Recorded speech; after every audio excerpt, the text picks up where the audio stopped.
Hello everyone, greetings to you all in the mighty and matchless name of the Lord and Savior Jesus Christ. Today, by His grace and mercy, we've entered the 14th day of 40-day Lent season. And God has given us another opportunity to seek Him as we continue in the season of Lent, a time of reflection and renewal. Let us look into the powerful and greatest gift that God has given us, which is called forgiveness.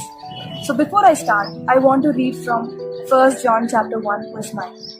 Which says, if we confess our sins, He is faithful and just to forgive us our sins and cleanse us from all righteousness. So in daily life, we see people, like we hang out with people that are like-minded and మనలాగా ఆలోచించే వాళ్ళు మనతో కొన్ని features share చేసుకునే వాళ్ళతో మనం usually time spend చేస్తాము, ఒక గ్రూప్ లో ఫామ్ అవుతాం. బిఎట్ ఒక ఫ్రెండ్స్ గ్రూప్ కానీ ఫ్యామిలీ కానీ ఆర్ ఎనీథింగ్, వాళ్ళతో పాటు మనం ఉండడానికి ట్రై చేస్తాం. Same is the case with God. If you are to be in the fellowship of God and if you are to be with Him, you will have to share God's nature. And what is God's nature? In 1 John chapter 1 pina verses lo manam chusinattlaithe, we can see that God is light. So when do we call something as light? When it is free from darkness. Free from darkness ante when it is 100% free from darkness. When it is 100% light. And Bible lo chaala saarlu manam chusam. Sin ni, wickedness ni, unrighteousness ni, darkness to polustaranamata. Sin is the darkness that separates us from God. But how do we get into God's light? Manam sin lo unnam. The Bible itself says that no one is righteous, not even one. And how do we enter His light? Simple, confession. God's promise is clear. Confess your sins and He will forgive you and lead you in the path of righteousness. Just like a person who is dirty or who is covered in mud needs bath, even our souls need cleansing to enter the paths of righteousness. What happens if we aren't righteous? What are the consequences? Simple. The Bible itself says, if you are unrighteous, then you will not inherit the kingdom of God, nor will you stand in the judgment, and you will perish. That is very clearly written in the Bible. To escape these bondages, we need to be righteous. And to be righteous, the first step is to ask for forgiveness. Go to God, kneel down and ask for forgiveness. Everything starts from us. Chaal mandiki forgiveness gurinchi adugutaru. They ask God, they confess sins, but they have a problem in accepting their forgiveness. దేవుడు నన్ను క్షమించారని చెప్పేసి కొంతమంది ఇంకా నమ్మకుండా they will keep on holding on to the guilt. They will be clinging on to the past మీద ఇంకా వేలాడుతూ ఉంటారు.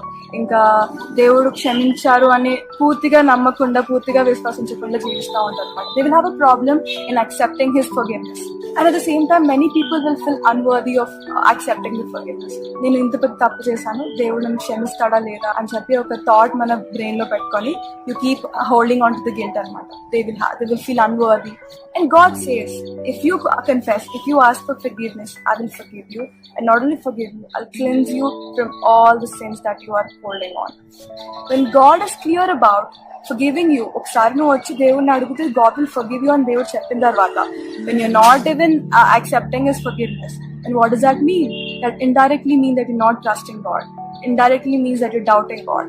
Forgiveness is not a transaction, it's a transformation. When we accept God's mercy, we have to live in the freedom and we have to live free of all the guilt. ఒక 10 సంవత్సరాలు 20 సంవత్సరాలు ఒక జైల్లో ఉన్నారు అనుకోండి, suddenly you got a key to come out. What will you do? Will you still stay inside? Key దొరికిందంటే will ultimately take the key, open the lock and come away కదా. Same is the case with the bondage or the sin. Oksaar God told that God will forgive you. God will definitely forgive you. And you will have to free yourself from all the bondages or from all the thoughts of the past.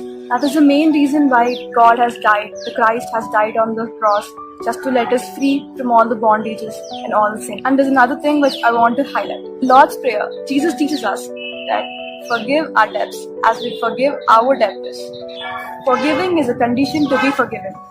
If you still hold on to the grudges, how can you expect God to forgive you and free you from all kinds of sins? Forgiveness is not the end, it's the beginning of righteousness. The Bible says, He restores my soul. He leads me in the path of righteousness for His name's sake.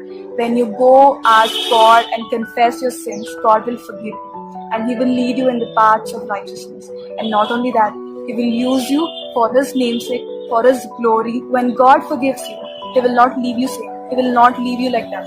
He will take you, He will make you a better person, and He uses you for His glory imagine how important this righteous life is.